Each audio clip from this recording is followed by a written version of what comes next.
Dr. Harrison Pope is the world's leading authority on male body image issues. His 2 decades of research have produced startling new revelations.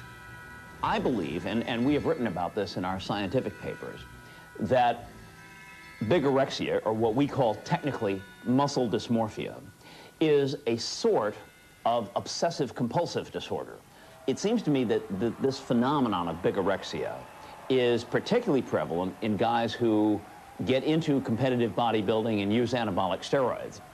These are guys who will be very large and muscular, but who look at themselves in the mirror and still think that they look too small or too wimpy. I was talking to my young daughter who was working at the computer one night, and I said, well, what are you doing? And she said, well, I'm doing my Barbie project. And I said, well, what is your Barbie project? And she said, well, if Barbie were the height of an adult woman, she'd have a 16-inch waist, and that's why women are all preoccupied that they're not thin enough. And so it occurred to me that there might be an equivalent of that for men. So here is vintage G.I. Joe. This is G.I. Joe from the 1960s when he first came on the market. You know, perfectly normal-looking guy. And then here is G.I. Joe from the 1990s, who, as you can see, has now been spending serious time at the gym, has a full 6-pack of abdominals, 16.5-inch arms, and even a slightly mean expression on his face.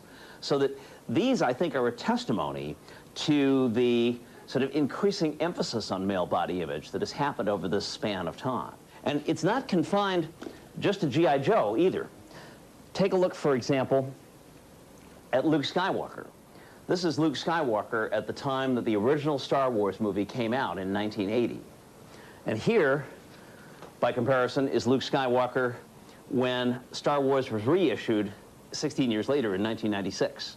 And it's even said anecdotally that Mark Hamill, who played Luke Skywalker, upon picking up the 1996 version of himself, was said to have remarked, good God, they've put me on steroids.